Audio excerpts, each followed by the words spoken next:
Oke, selamat pagi teman-teman semua. Pagi, Kak. Sorry, aku tadi sambil ngecek notifikasi dulu. Jadi, mungkin sebelum memulai aku memperkenalkan diri dulu lagi ya. Jadi, perkenalkan nama aku Zaki. Aku sekarang aku dari jurusan manajemen 2019. Sekarang sedang menempuh semester 7. Kemudian aku diminta tolong oleh Pak Marwan untuk memandu teman-teman di kelas manajemen keuangan 1. Nah, mungkin sebelum mulai teman-teman aku izin disclose dulu ya beberapa hal gitu. Mungkin ada 3 poin sih. Yang pertama terkait dengan jadi untuk semester ini Pak Marwan itu kan punya grader baru gitu, karena sebelumnya gradernya namanya Kak Riko.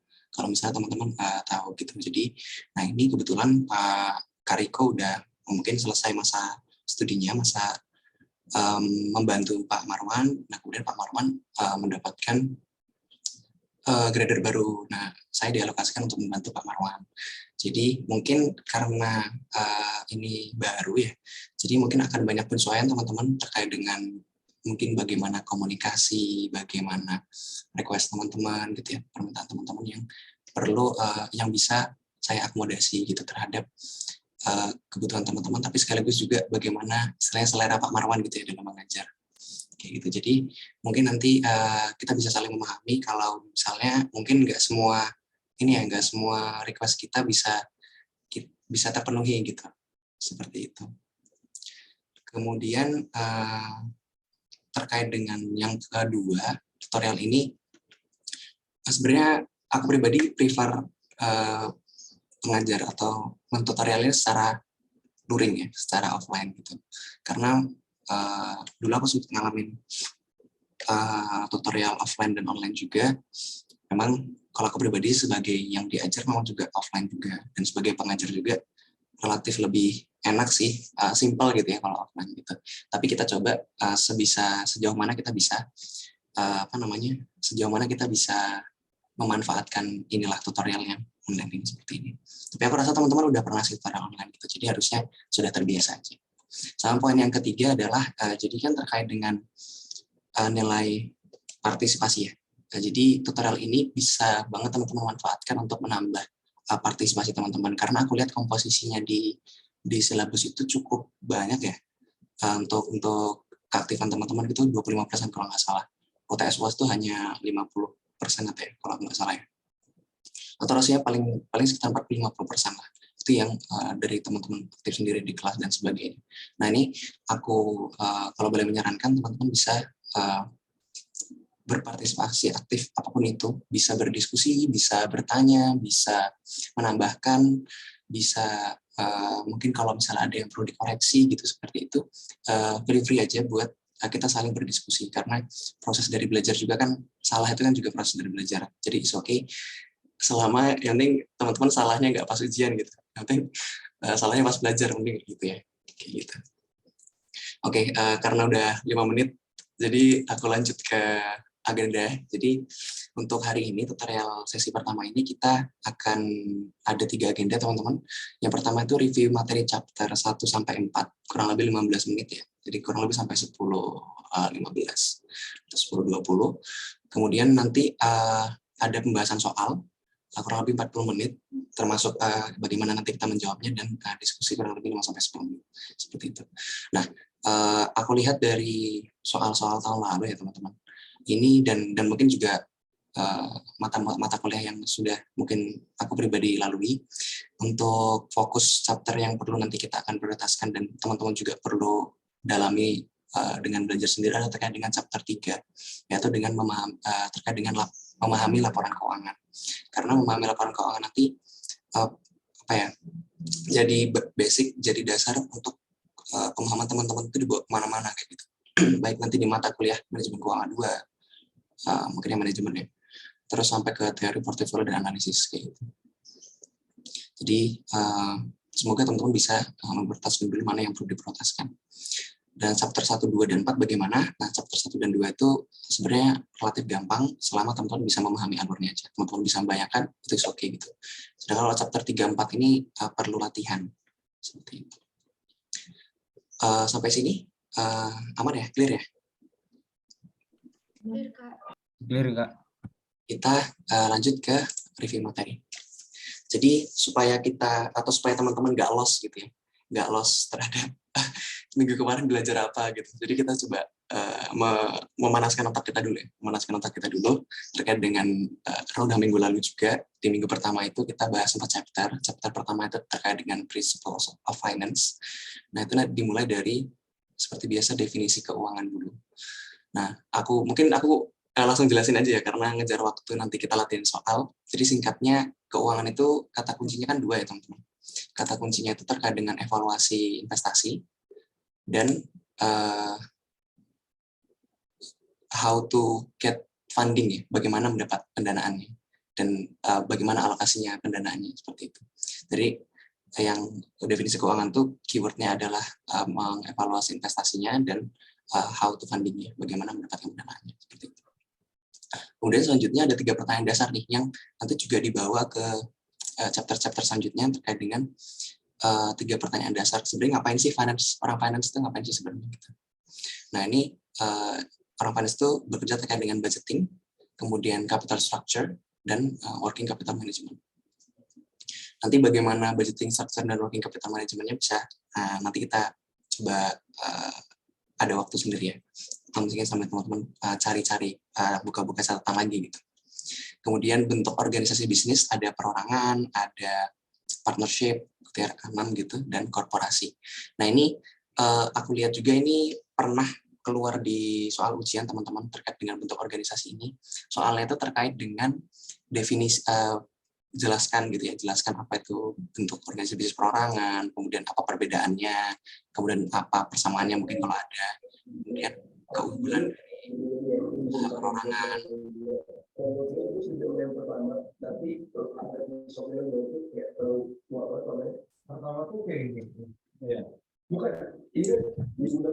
Oke, sorry, aku izin mute ya. It's okay, mungkin lupa. Jadi contohnya nanti misalnya menjelaskan apa itu untuk bisnis perorangan, partnership, korporasi, terus nanti apa kelemahannya, nanti apa kelebihannya, kayak gitu. Itu nanti biasanya keluar di soal ujian. Itu teman-teman bisa mendalami untuk yang chapter pertama ini. Kemudian tujuan manajer keuangan singkatnya meningkatkan value atau kekayaan dari pemegang saham. Kemudian etika keuangan korporat, ini kenapa etika keuangan korporat itu penting bagi seorang manajer keuangan. Teman-teman juga bisa menambahkan wawasannya dengan skandal-skandal yang terkait dengan keuangan korporat, misalnya Enron dan sebagainya. Lalu, nah ini yang juga sering dibawa ke soal-soal tahun lalu, yaitu 5 prinsip dasar keuangan. Dimulai dari nanti money has a time value, kemudian risk return trade-off, kemudian market reflects information gitu ya. Kemudian sampai nanti insentif itu berpengaruh ya, insentif works gitu. Atau apa istilahnya, lupa sih. Tapi terkait dengan insentif. Seperti itu. Nah ini yang penting adalah, jadi dari sini yang penting itu bentuk organisasi bisnis dan 5 prinsip dasar keuangan berdasarkan soal-soal yang bisa keluar di ujian. Oke, kita lanjut dulu. Untuk chapter 2, itu terkait dengan firms and the financial market. Ini beberapa poinnya adalah 3 pemain dalam pasar keuangan, yaitu adalah peminjam, pembeli, kemudian financial intermediaries. Kemudian teman-teman juga nanti bisa memahami apa perannya masing-masing pelaku ini. Lalu teman-teman memahami nanti financial intermediaries itu sebenarnya sebagai apa sih gitu. Kemudian macam-macam financial intermediaries itu apa aja. Ada yang bank, ada yang non-bank gitu ya. Kemudian terkait dengan pasar itu ada pasar uang, ada pasar modal.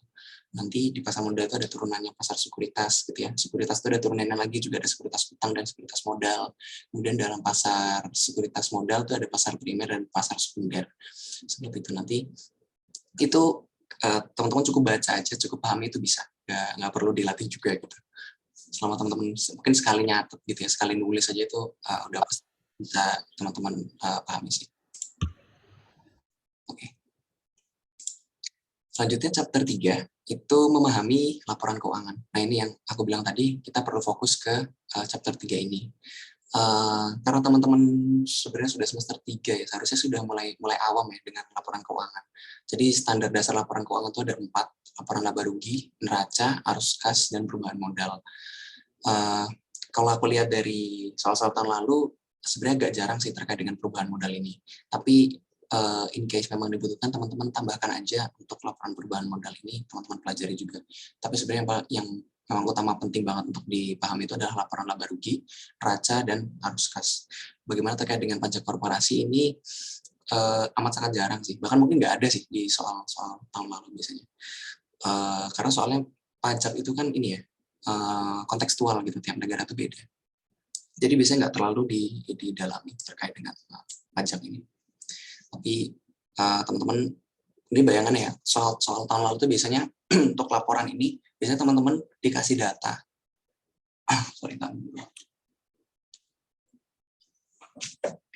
Biasanya teman-teman dikasih data, terus nanti datanya itu misalnya kayak ada revenue, sales, kemudian ada administration expense, general expense, interest expense gitu ya, depreciation expense. Dari komponen-komponen itu, nanti teman-teman diminta untuk memilah mana yang nanti masuk ke laporan laba rugi, mana yang diminta untuk masuk ke laporan neraca kayak gitu, mana yang masuk ke laporan arus kas gitu. Atau biasanya dari itu diminta membuat laporannya gitu. Jadi nanti bertahap tuh dibuat dulu laporan laba ruginya seperti apa, laporan neracanya, baru laporan arus kas, dan laporan perubahan modalnya. Nanti yang teman-teman nanti perlu ini lagi ya, berlatih juga sebelum ujian, mungkin sekali 2 kali mengerjakan mana soal-soal yang kira-kira terkait dengan penyusunan laporan keuangan. Seperti itu. Selanjutnya untuk chapter 4, nah setelah tadi kita memahami laporan keuangan, kita paham bagaimana bentuknya laporan laba rugi, laporan neraca, laporan arus kas, dan perubahan modal. Jadi kita evaluasi dari laporan yang sudah kita pahami, yang pernah kita buat gitu ya. Apakah perusahaan itu secara performa keuangan itu bagus apa enggak, sehat atau enggak, kayak gitu. Nah, nanti dari evaluasi ini juga biasanya ditanyakan apa sih kepentingan evaluasi ini bagi pihak internal dan pihak eksternal. Misalnya bagi internal, bagi manajemen itu apa, bagi board of directors, board of commissioner itu apa kepentingannya mereka. Kenapa mereka butuh laporan keuangan ini.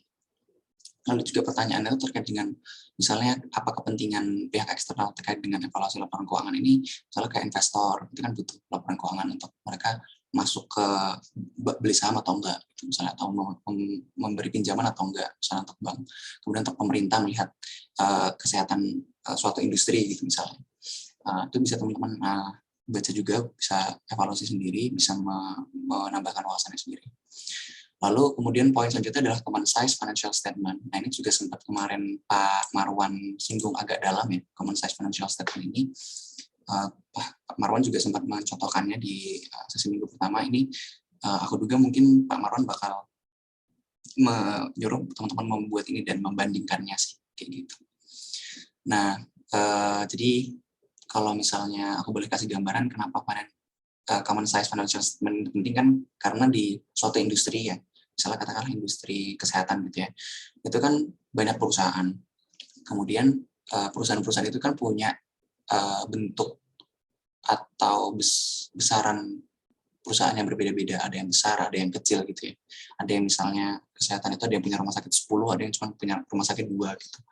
Nah, untuk membandingkannya, kita nggak bisa sekedar membandingkan 10 rumah sakit dan 2 rumah sakit gitu. Nanti kita harus dirasiokan udah sama-sama 100% gitu. Jadi belum tentu perusahaan besar itu rasio keuangannya lebih bagus daripada perusahaan kecil. Makanya common size itu digunakan. Seperti itu. Nah, selanjutnya poin 5 kategori rasio keuangan. Nah, ini juga yang biasanya keluar di mungkin 1-2 lah, 1-2 rasio itu akan diminta untuk dijawab itu biasanya di ujian. Nanti dari 5 rasio keuangan ini teman-teman bisa juga melatih sendiri. Liquidity ratios-nya, kemudian capital structure ratios itu apa aja, asset management efficiency ratios itu apa aja, profitability ratios, market value ratios. Karena rasio itu sebenarnya relatif banyak sih, jujur relatif banyak ya. Tapi ini juga yang penting teman-teman prioritaskan di chapter 3, chapter 4 latihannya kayak gitu ya. Itu sih aku rasa cukup sih waktu teman-teman buat belajar seperti itu. Nah, selanjutnya kita bakal ke latihan soalnya teman-teman. Jadi mungkin teman-teman yang belum gabung ke Drive gitu ya, boleh untuk masuk ke link Drive yang aku bagikan tuh di grup WA. Nah, ini kita menjawab bareng-bareng pertanyaannya. Mungkin aku kasih waktu 10 menit gitu supaya teman-teman bisa jawab soal satu ini dari A sampai D gitu ya. Nanti kemudian kita kita bahas bareng-bareng seperti itu. Nah, teman-teman bisa misalnya punya Word sendiri ya, Gdoc sendiri, teman-teman tulis jawaban teman-teman dulu sendiri, lalu nanti dipindahkan ke sini di PPT-nya supaya teman-teman punya nilai partisipasi seperti itu. Clear nggak sampai sini? Clear, Kak. Clear, Kak. Jadi boleh teman-teman mulai menjawab aja. Nanti kalau sudah selesai, boleh tulis taruh nama teman-teman di bawah sini. Ya cepet-cepetan aja sih. Atau ya bagi-bagilah, bagi-bagi sama teman yang lain. Seperti itu. Kita sampai 10.25 ya.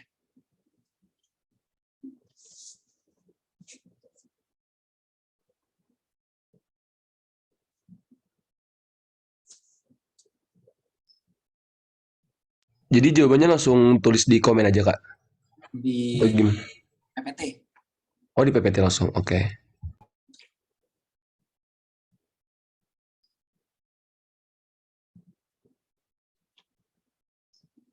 Mungkin boleh sih tulis nama dulu gitu ya, sampai mau ngecim gitu ya.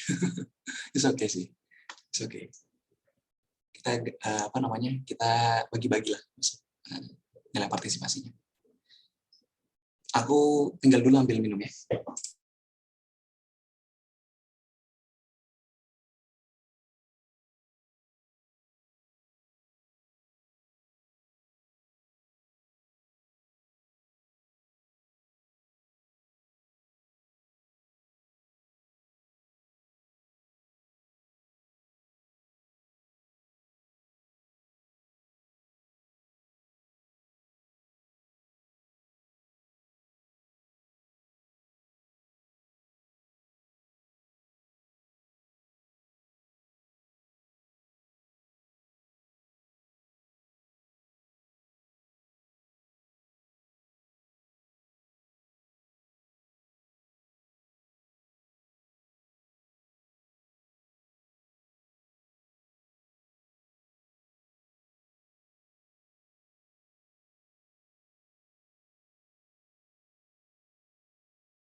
Oh iya, sorry mungkin aku izin menambahkan ya.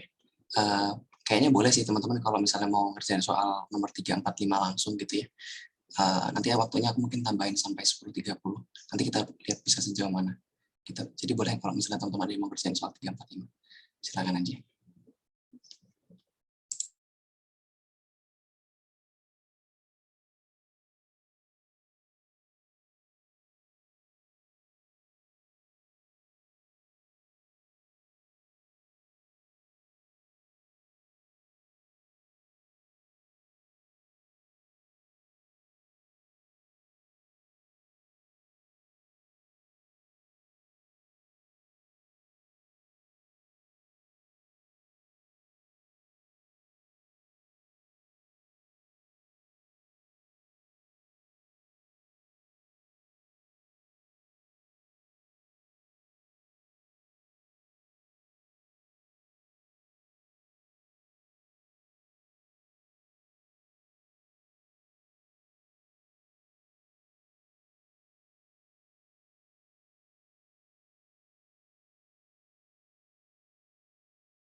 Sudah semua teman-teman?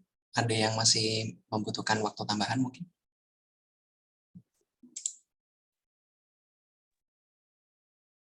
Masih perlu waktu, Kak. Berapa usul kalau boleh?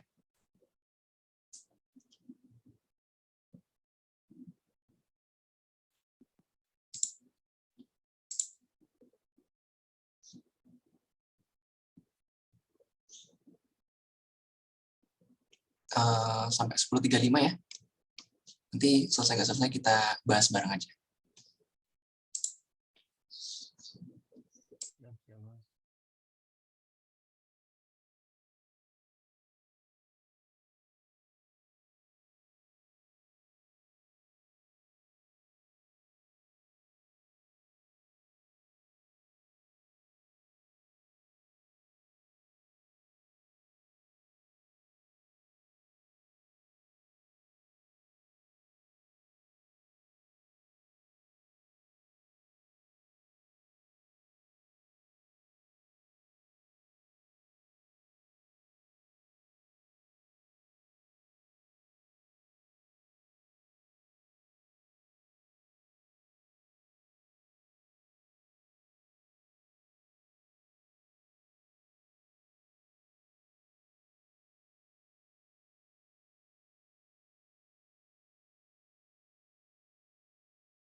Oke teman-teman, kita coba bahas bareng ya.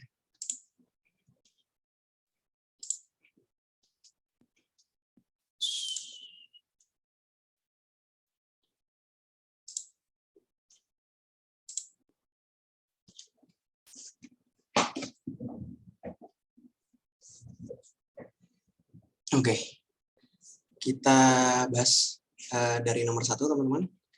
Jadi untuk nomor 1, apa tujuan dari manajer keuangan? Sorry, sebelumnya aku ada keingetan sesuatu. Jadi tipe kalau teman-teman udah ini ya, udah terlalu ambis sih kalau udah mulai detail ngelihat soal tahun lalu dari sekarang.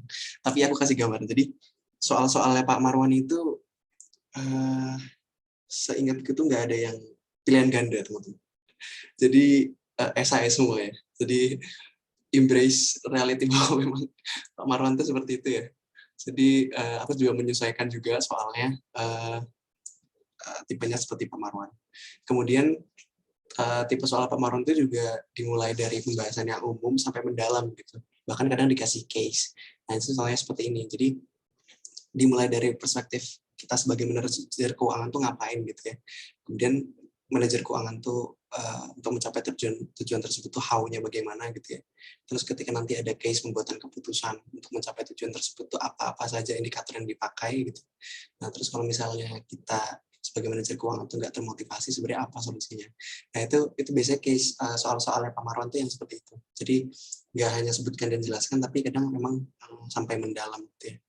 Ya makanya pemahaman yang linear tuh mungkin bisa sangat membantu seperti itu. Oke, kita lanjut ke soal nomor 1. Apa tujuan dari manajer keuangan? Kalau aku lihat dari jawaban teman-teman di sini, fungsi pendanaan berupa mencari dana dengan biaya semurah-murahnya. Oke, ya, mengikat dana perusahaan untuk maximizing shareholders wealth. Kemudian mengolah dana perusahaan untuk mengevaluasi peluang investasi yang menarik bagi perusahaan dengan kriteria yang tinggi serta risiko yang dapat diterima perusahaan. Lalu mengelola keuangan agar berjalan stabil, mencari pendanaan dan mengelola dana tersebut untuk menambah kekayaan pemegang saham, mengelola pendanaan dan mengatur aliran keuangan dalam sistem operasional, mengelola dana shareholders untuk kemudian diinvestasikan ke instrumen yang dianggap memberikan return terbaik dengan mempertimbangkan risiko, memastikan pemanfaatan dana yang optimal dan pengelolaan investasi yang komprehensif, serta merancang struktur permodalan yang sehat, serta memaksimalkan keuntungan bagi shareholders dan menginvestasikan dana yang dimiliki perusahaan untuk mendapatkan return sesuai. Jadi kata keywordnya di sini ada mengelola dana, kemudian mengelola dana untuk mencari peluang investasinya juga. Peluang investasinya berdasarkan return dan risiko yang sesuai dengan profil perusahaan, dengan tujuan untuk meningkatkan kekayaan pemegang saham seperti itu ya. Jadi secara umum jawaban teman-teman sudah benar. Memang sebenarnya akan lebih baik ketika detail gitu ya teman-teman. Tapi juga nanti ketika di ujian, yang penting alokasi waktunya sebaik-baik mungkin saja seperti itu. Jadi secara umum sudah benar ya.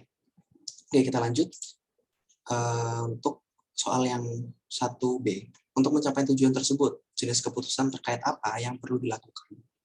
Nah ini tadi aku juga sudah brief nih sedikit di awal terkait dengan budgeting, capital structure, dan working capital management. Nah ini dari Muhammad Aulia sudah menjelaskan dengan sangat baik. Keputusan mengenai investasi apa yang harus diambil, ini terkait dengan capital budgeting. Kemudian yang kedua terkait dengan capital structuring, itu bagaimana manajer keuangan mengetahui ya cara mendapatkannya, kemudian mendapatkannya itu yang penting juga tuh ini loh alokasi atau komposisinya gitu. Misalnya kan perusahaan itu misalnya ketika meminjam dana atau membutuhkan dana semuanya dari liabilities kan berarti debt to equity ratio-nya itu kan nanti bakal meningkat misalnya gitu. Dan itu menjadi jadi pertimbangan juga ketika nanti meminjam pendanaan, ketika DER-nya to equity ratio-nya terlalu besar, itu perusahaannya nggak sehat gitu. Nah ini komposisi itu yang harus dijaga termasuk dalam capital structure gitu. Nah ini mungkin yang ketiga cash flow. Benar juga, jadi working capital management. Working capital itu sebenarnya terkait dengan current asset ya. Bagaimana sebenarnya perusahaan itu punya kas mungkin ya dalam atau aset-aset lancar lah yang bisa digunakan untuk operasional mereka sehari-hari gitu. Yang nggak hanya kas ya, bisa inventory, bisa apalagi kas, inventory gitu ya. Yang sifatnya jangka pendek aja gitu. Nah ini mungkin nanti bisa ditambahkan teman-teman terkait dengan contohnya seperti itu. Jadi nanti misalnya contoh capital budgeting itu apa sih? Misalnya ketika perusahaan membeli aset gitu ya, aset-aset apa aja yang perlu dipertimbangkan dan komposisinya seperti apa. Apakah misalnya nanti semuanya, kan nggak mungkin semuanya tanah gitu ya, harus ada misalnya mobil, harus ada misalnya fotokopi gitu ya, mesin fotokopi, kemudian nanti misalnya harus ada meja dan kursi gitu ya. Nah itu salah satu contoh budgeting gitu. Jadi bagaimana mengalokasikan dana itu untuk investasi mereka. Jenis investasi seperti apa aja yang perlu diambil oleh mereka. Itu bergantung industri juga. Seperti itu. Oke, selanjutnya udah 10:41 ya. Selanjutnya soal 1C, indikator apa yang menjadi pertimbangan manajer dalam pembuatan keputusan? Jelaskan dan berikan contoh. Oke, kalau di sini teman-teman jawabnya, oh ya, ada yang resen ya. Boleh, Aulia, gimana? Misi Kak, sorry mau nanya yang soal sebelumnya, 1B. Itu aku masih nggak kebayang Kak, yang masalah contohnya Pak Marwan, ini minta kalimatnya gimana ya Kak? Bisa tolong kasih satu contoh kalimat yang eksplisit nggak Kak jawabannya? Boleh. Jadi misalnya gini, contoh dari alokasi capital budgeting adalah perusahaan perlu menentukan pembuatan keputusan alokasi dana tidak hanya pada aset-aset yang bersifat aset tidak lancar. Sebagai contoh, perusahaan X memiliki dana yang akan dialokasikan untuk investasi sebesar 2 juta dolar misalnya. Aset atau dana tersebut digunakan untuk pembelian inventory sebesar sekian, pabrik sebesar sekian, kemudian kas sebesar sekian, dan seterusnya. Itu contoh dari capital budgeting. Kebayang nggak, Aulia? Oke, kebayang. Makasih Kak. Oke, mungkin kalau belum ada yang resen, aku lanjut dulu ya. Oke, teman-teman boleh seperti Aulia juga. Oke, aku lanjut. Tadi kita sampai indikator pembuatan keputusan. Nah, sebenarnya keywordnya adalah risk and return, teman-teman. Jadi sederhana itu saja. Teman-teman bisa elaborasi terkait dengan risk dan return-nya, cara mengukur risk itu seperti apa, misalnya dari utang gitu ya. Terus kemudian return-nya itu seperti apa, misalnya betul, return itu berkaitan dengan cash flow. Karena sebagai seorang manajer keuangan, teman-teman itu tidak melihat hanya pada profit semata, ya. Karena salah satu yang penting juga terkait dengan incremental cash flow. Investasi itu harus memenuhi indikator incremental cash flow. Ngapain kita investasi? Oke sih profit sih, tapi nggak ada cash-nya gitu, nggak ada cash-nya. Nah itu yang nanti perlu jadi pertimbangan juga. Jadi kalau boleh aku ulangi, berangkatnya dari risk dan return gitu ya. Kemudian risk itu berkaitan dengan misalnya systematic risk atau belum systematic risk. Misalnya bagaimana perusahaan mendapatkan pendanaan, bagaimana return yang diharapkan investor gitu ya, terkait dengan pinjaman modal yang diberikan ke perusahaan seperti itu. Itu risk yang dihadapi perusahaan. Kemudian kalau return-nya itu nanti berkaitan dengan cash flow. Investasi yang mereka keluarkan harus meningkatkan incremental cash flow mereka. Karena sebagai manajer keuangan tidak hanya melihat pada profit saja, tapi juga terkait dengan peningkatan cash flow dari buatan keputusan investasi. Seperti itu. Tapi secara umum juga sih teman-teman udah bagus juga. Jadi tinggal ditambahkan aja.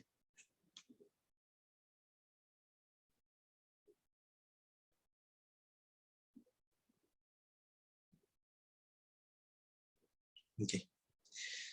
Selanjutnya soal 1D. Apa yang terjadi ketika manajer keuangan tidak termotivasi untuk bekerja secara maksimal? Nah, ini keywordnya berkaitan dengan agensi cost ya. Keywordnya berkaitan dengan agensi cost. Jadi ini aku juga kasih tips juga. Biasanya dosen-dosen itu secara umum suka atau prefer ya, atau apa ya, menghargai teman-teman yang punya punya ingatan terkait dengan istilah-istilah yang sudah diajarkan, gitu, misalnya agency cost gitu. Itu teman-teman cantumin aja seperti itu. Ini juga misalnya prinsip kelima, people respond to incentive gitu. Ini juga bagus nih untuk misalnya ketok nih kelihatan kalau misalnya kayak pintar gitu loh. Pak Marwan itu sebenarnya tipenya kayak gitu sih. Gitu. Oke, kita lanjut. Tadi apa yang terjadi ketika manajer keuangan tidak termotivasi? Ketika manajer keuangan tidak termotivasi, maka mereka tidak akan mampu menyelesaikan dan memutuskan suatu masalah secara optimal yang berdampak pada penurunan keuntungan stockholders sehingga perusahaan tidak dapat sustain secara long term. Oke. Nah, ini nanti ditambahkan misalnya bagaimana mengatasinya ya, gitu. Kemudian cara yang dapat digunakan untuk memotivasi manajer keuangan adalah dengan menggunakan prinsip kelima, people respond to incentive. Hal ini dapat dilakukan dengan memberikan insentif berupa bonus, appraisal ketika mereka bekerja baik, atau bahkan juga insentif negara berupa sanksi, potong gaji dan sebagainya ketika mereka melakukan kesalahan. Ya, ini salah satu skema yang sesuai juga. Tapi nanti juga kalau boleh aku tambahkan terkait dengan kontrol dari board of directors ya dan board of commissioner. Jadi bagaimana supaya si eksekutor gitu ya, eksekutif direktur itu tidak hanya atau manajer keuangan tuh tidak merasa di atas gitu ya, paling atas dalam keputusan karena mereka melayani atau perlu juga melaporkan kepada komisioner juga gitu, kepada direktur mereka juga di atasnya seperti itu. Nah, sisi controlling itu penting juga. Itu bisa ditambahkan itu. Kemudian, ketika manajer keuangan tidak termotivasi untuk bekerja secara maksimal, itu mengindikasikan bahwa manajer keuangan tidak dapat menjalankan fungsinya untuk mencari pendanaan dan pengambilan keputusan investasi. Hal ini akan berdampak pada tidak terpenuhinya pendanaan perusahaan yang dapat mengganggu proses bisnis dari perusahaan tersebut. Lebih jauh lagi, financial stability dari perusahaan akan terganggu hingga dapat merugikan stakeholder dan mengancam sustainability perusahaan. Oke. Ini secara umum udah benar teman-teman. Jadi kita bisa lanjut ya. Jadi terkait dengan agency cost, bisa dijelaskan agency cost itu apa, misalnya ya, terus contohnya seperti apa, lalu bagaimana mengatasinya. Ini udah sebenarnya secara umum teman-teman udah menjawabnya. Oke, lanjut ya ke nomor 2. Oke, siapa saja aktor di pasar keuangan? Oke, borrower, savers, dan financial institution. Oke, selanjutnya jelaskan perbedaan antara pasar primer dan pasar sekunder.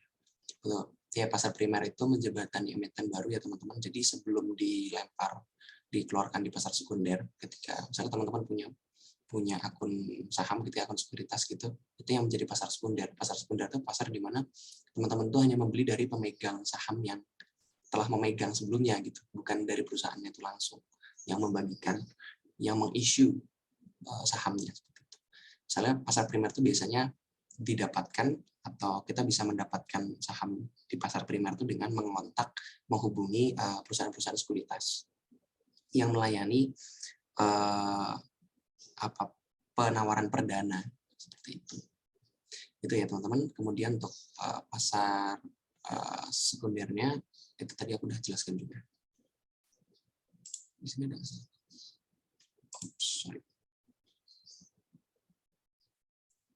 pasar sekunder merupakan tempat bagi para investor untuk menjual kembali atau membeli saham yang sudah diluncurkan oleh perusahaan yang tercatat sebagai emiten saham. Oke.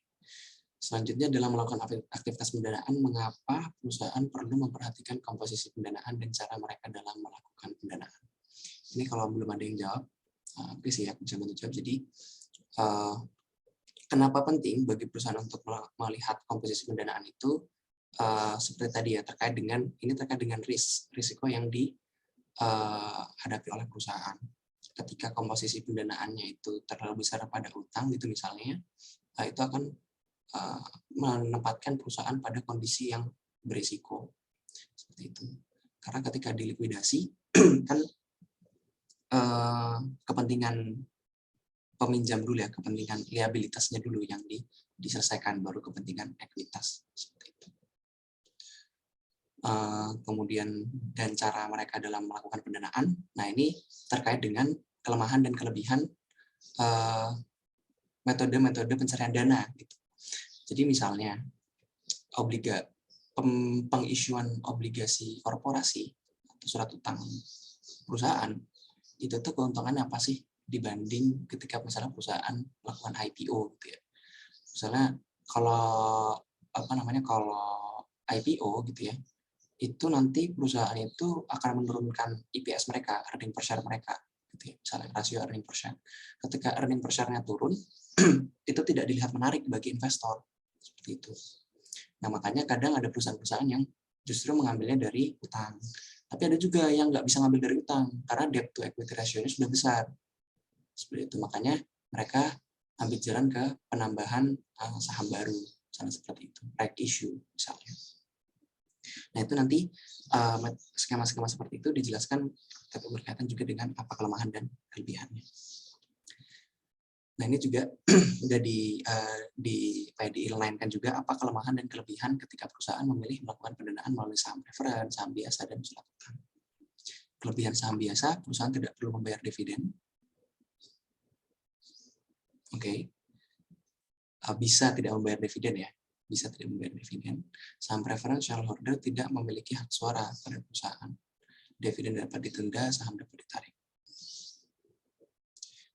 Oke, kemudian saham preferen tuh relatif mirip kayak ini ya, kayak sebenarnya kayak surat utang gitu juga ya sebenarnya. Tapi betul dividen juga dapat ditunda, tapi nilainya fix gitu ya. Dividen dari saham preferen itu nilainya fix seperti itu. Kemudian dan saham dapat ditarik, saham biasa juga dapat ditarik dengan melakukan buyback, pembelian saham kembali. Kemudian surat utang, kepemilikan perusahaan tidak dibagi. Ya, betul, surat utang itu kita hanya sebagai peminjam saja. Nah, kekurangannya untuk saham biasa, kepemilikan dilepas ke publik, publik mampu mengatur jalannya arah perusahaan. Ya, jadi karena juga dimiliki publik, itu bisa RUPS itu bisa diarahkan oleh pemegang saham mayoritas.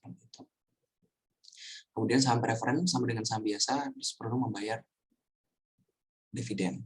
Ya, sayangnya saham preferen itu kekurangannya adalah mau perusahaan itu merugi atau untung gitu ya, mereka tetap perlu membayar dividen. Kalau rugi ya dividennya harus ditunda aja gitu sampai perusahaannya untung. Seperti itu.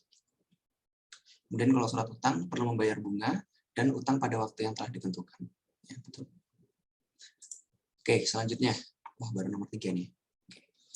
Pada akhir tahun, GMT Transport Company mencatat penjualan sebesar 18 juta.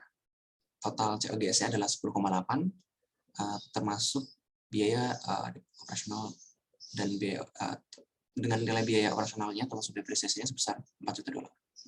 Perusahaan membayar $1,5 juta untuk biaya bunga dan pajak pendapatan sebesar 595. Nah, berapa laba bersihnya? Aku coba sekilas. Ini udah benar ya. Ini udah benar, semuanya udah benar teman-teman. Yang A udah benar, yang B udah benar, yang C udah benar. Nah, aku coba bantu untuk ininya ya, visualisasinya.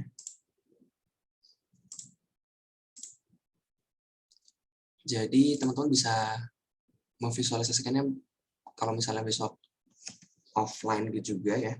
Itu kalau misalnya dikerjakan di portofolio, teman-teman gambarnya seperti ini ya, gitu biar terbiasa dan rapi juga.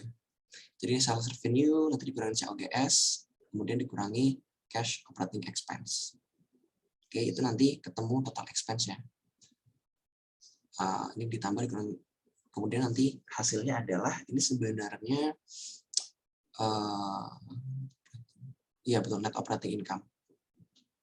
Lalu EBITDA atau sama EBITDA ya. Terus nanti di net operating income dikurangi interest expense atau biaya bunga.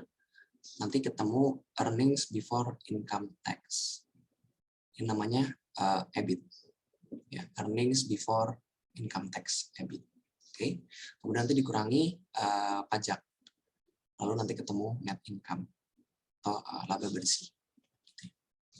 Kemudian untuk soal yang B, jika perusahaan berencana menginvestasikan kembali laba yang didapat sebesar 1 juta, berapa laba yang dapat dibagikan sebagai dividen?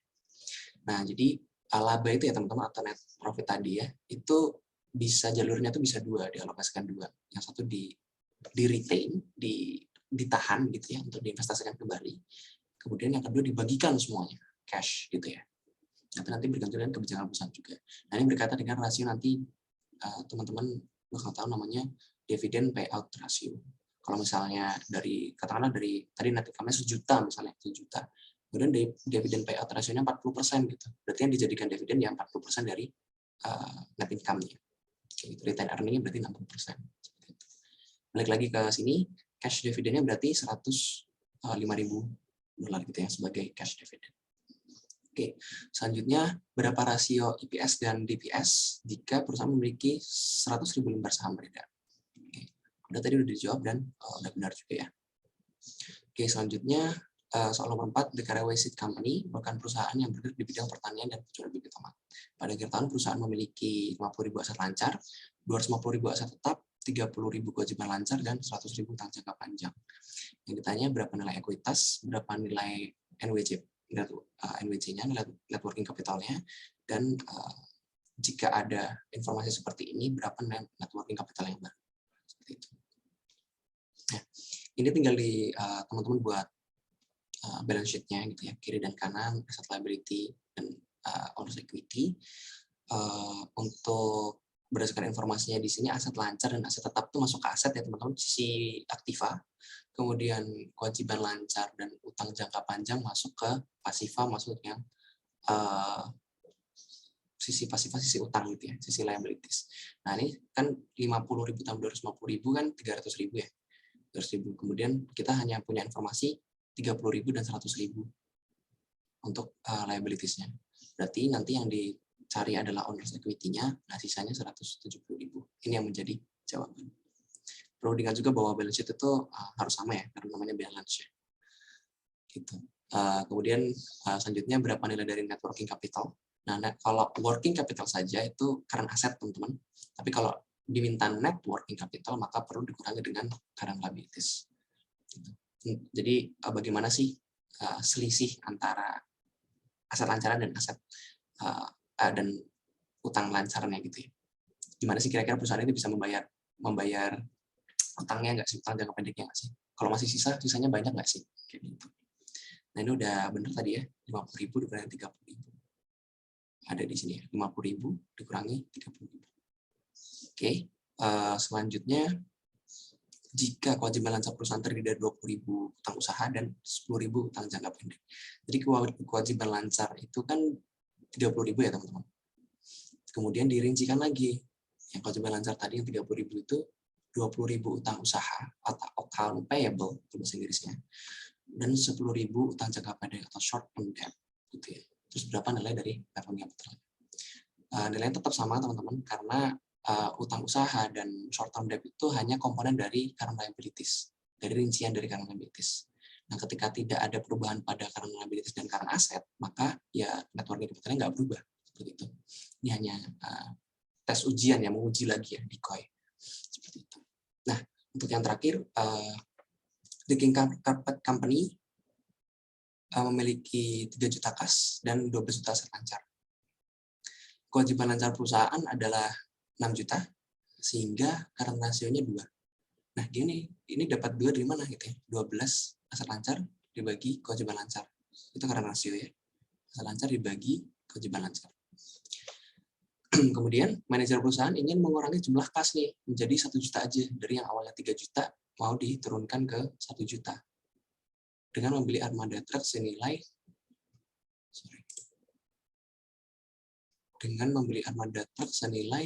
500.000 dan membayar short term note-nya sebesar 1,5. Jadi yang sisih tadi kan 3 juta mau dikasih ke 1 juta, berarti kan 2 juta ya. 2 jutanya dialokasikan ke sini. Nah, jika manajer melakukan perusahaan tersebut, apa yang akan terjadi terhadap current ratio-nya? Gitu. Current rasio yang ini, yang 12 dibagi 6. Gitu. Nah,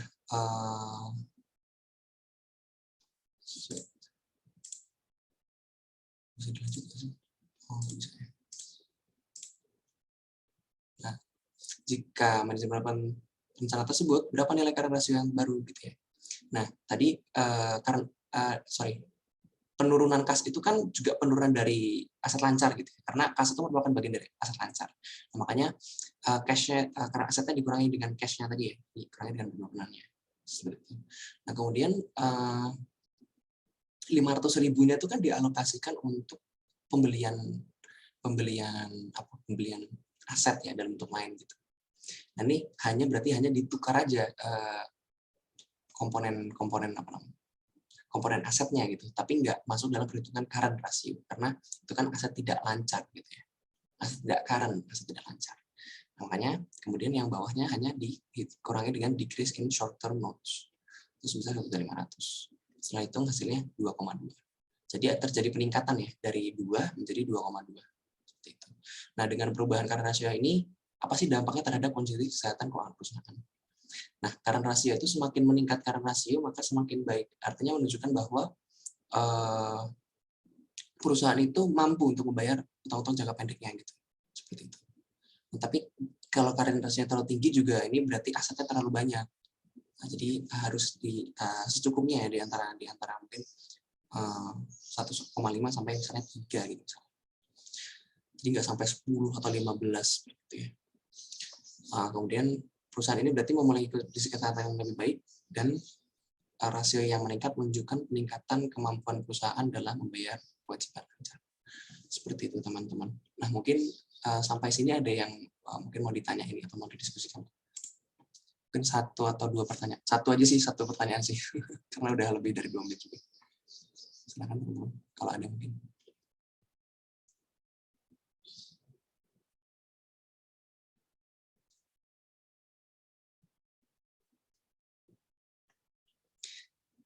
Ya, sebenarnya seharusnya udah cukup jelas sih, karena ini juga cukup sederhana juga ya untuk terkait dengan perhitungannya. Jadi mungkin kalau misalnya nggak ada pertanyaan, aku sekalian tutup aja teman-teman. Secara umum ini soal yang bisa jadi gambaran buat teman-teman, tapi nggak cukup. Oke, boleh Aulia Fikri Akbar kalau mau tanya. Iya Kak, mau nanya ntar kalau misalnya Pak Marwan tuh kalau ujian gitu dia boleh open book gitu nggak Kak? Terus sama yang tadi tuh yang permodelan hitung-hitungannya harus serapi itu kok Kak? Apa harus bikin model-model kayak tadi? Ya, jadi kalau saya sebenarnya kalau Pak Marwan saya belum tahu ya terkait dengan offline-nya itu seperti apa. Karena kalau pas offline saya belum pernah dapat Pak Marwan. Tapi kalau online sih harusnya ya mau kamu dilarang buka buku, kamu juga akan tetap buka buku nggak sih? Kayak gitu. Nah, ini tapi kan kemungkinan ini offline ya teman-teman ya. Jadi ya prepare for the worst saja sih. Teman-teman tetap belajar dengan baik untuk memahami rasio-rasio ini sih. Kayak gitu. Pun kalau misalnya kondisi idealnya itu biasanya kita kadang diperbolehkan untuk punya satu lembar catatan yang bisa dibawa ke ujian kayak gitu, hanya 1 lembar saja bolak-balik seperti itu bisa dimanfaatkan. Tapi nanti ini ya aku coba konfirmasi lagi seperti apa sebenarnya modal ujiannya, nanti aku bisa sampaikan ke teman-teman seperti itu. Kemudian untuk rincian jawabannya selama teman-teman rapi aja sih dan bisa terbaca itu sih, dan urut juga ya. Pak Marwan kan juga minta jawabannya urut, nggak jawabannya kayak soal nomor 1 terus nomor 3 terus nomor 2 terus nomor 5 terus nomor 4. Penting urut dan rapi aja sih, sebisa teman-teman lah seperti itu. Oke, makasih Kak. Oke. Cynthia mungkin terakhir. Tanya Kak, ini kan untuk UTS kuis dan sebagainya kan Kak. Kalau misalnya presentasi kan kita juga kerjain soal gitu kan Kak. Itu ada saran nggak ya untuk kayak milih soalnya terus jawab sama presentasi juga? Thank you Kak. Oke, aku disclaimer lagi juga ya, karena aku belum pernah bentuk presentasinya Pak Marwan sih. Karena jadi ya kita semua ini sedang figure out bagaimana sepertinya bentuknya ya. Untuk terkait dengan cara pemilihan soal tuh sebenarnya kalau aku lihat itu mini case itu cuma 1 ya teman-teman ya. Tiap chapter itu ya. Ada yang lebih dari 1 nggak mini case-nya? 1 sih Kak. Ya 1 aja. Jadi ya nggak bisa milih sih. Cuma itu. Atau kalau misalnya chapternya lebih dari 2 gitu ya. Misalnya ada yang kan kemarin tuh ada 4 tuh. Tapi yang chapter 1 2 kalau nggak salah nggak ada mini case-nya gitu ya. Ya pilih yang ini aja, yang teman-teman menguasai aja gitu. Kayak gitu. Oh, berarti 1 chapter aja ya, Kak? Betul, 1 chapter aja. 1 kelompok 1 chapter. Tapi kan 2 kelompok ya. Jadi jangan tabrakan ya presentasinya. Paham nggak maksudnya? Oh, oke Kak. Siap. Misalnya kelompok 1 chapter 3, kelompok 2 chapter 4 gitu ya. Gitu sih. Ya, semoga informasi ini benar dan aku nggak salah paham. Ya, kita sedang juga mencoba komunikasi lah. Seperti itu. Oke gitu teman-teman, terima kasih banyak untuk sesi tutorial yang pertama ini. Sudah aku record ya, jadi mungkin kalau misalnya teman-teman nanti perlu mendengarkan kembali, belajar kembali, boleh nanti aku bisa bagikan ke teman-teman. Kemudian terakhir, terima kasih banyak dan mungkin aku mohon maaf kalau misalnya ada kesalahan atau misalnya ada yang perlu dikoreksi. Mohon maaf, nanti kita bisa berdiskusi atau berkomunikasi di luar forum juga. Sekian teman-teman, selamat siang. Terima kasih. Selamat pagi.